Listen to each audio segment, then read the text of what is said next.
88比97，深圳馬波羅喺半決賽嘅第4場比賽冇能夠再進一步止步4強，但係呢一場比賽嘅上半場俾到我哋一個好大嘅希望，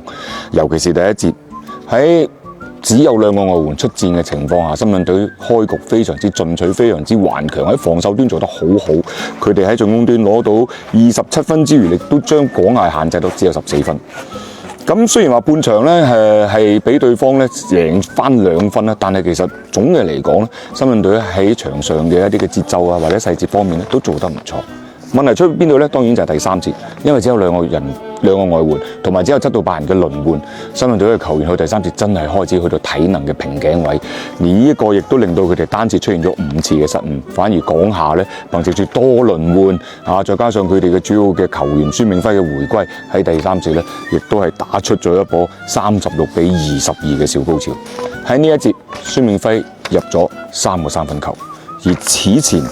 半場嘅時候，其實廣廈成支球隊嘅3分球係9射1中，呢度就凸顯咗球星嘅成績。而去到第4節，同樣深圳隊喺犯規困擾啦、高度嚴重唔匹配嘅情況下咧，體能下降嘅情況下咧，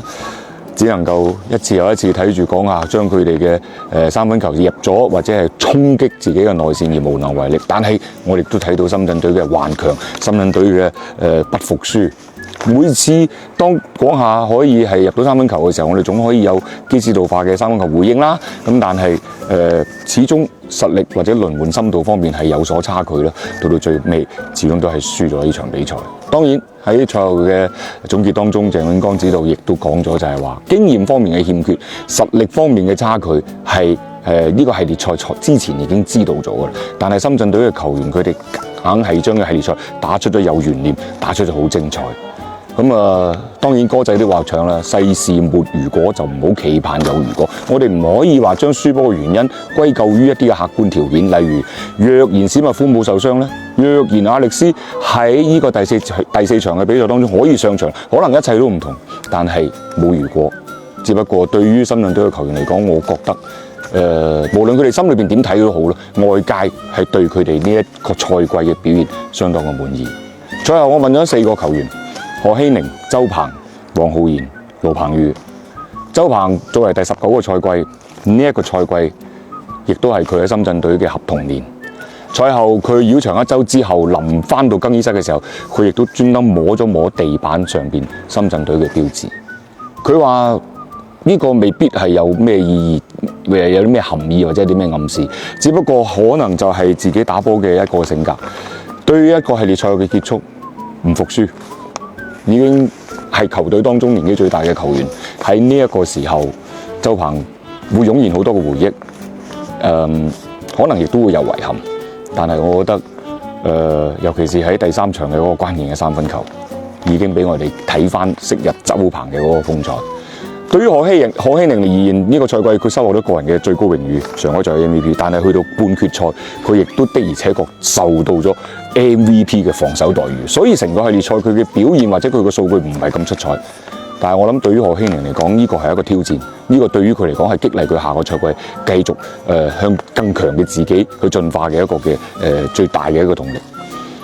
嗱，周鵬係打咗19個賽季，但對於黃浩然嚟講，呢一個係佢嘅第一個嘅半決賽嘅經歷。佢對於年輕球員嚟講，真係唔一樣。半決賽嘅經歷對於佢嚟講，佢更多嘅係學習，更多嘅係鍛鍊。佢亦都深信自己喺未來，如果再有機會去到半決賽嘅時候，佢唔會再重犯喺呢個半決賽當中所犯嘅一啲嘅錯誤。我亦都覺得黃浩然呢個後生仔未來可期。盧鵬宇賽後嘅情緒非常之激動，因為對於佢嚟講，佢同樣亦都係合同年。佢亦都專登拉埋阿容子峰同阿何希寧3個影張相，開玩笑咁講最後一幕。咁而賽後問到盧鵬宇嘅時候，佢亦都係真係有少少眼濕濕。佢亦都話呢個賽季自己係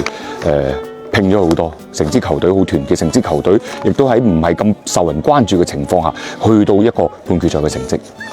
但係儘管深圳隊到而家都未攞過總冠軍，但係我哋真係唔可能，即係我哋真係唔可以去輕視佢哋每一個球員心中嘅冠軍夢。呢個賽季對於廣東嘅球隊嚟講係結束啦嚇。其實深圳隊喺呢個系列賽亦都已經用佢哋嘅表現咧，足夠令球迷收貨。我哋亦都希望深圳隊喺下個賽季繼續努力，繼續加油。咁今期嘅復盤就到呢度，今個賽季 CBA 嘅復盤亦到呢度啦，我哋後會有期啦，下期再見啦，拜拜。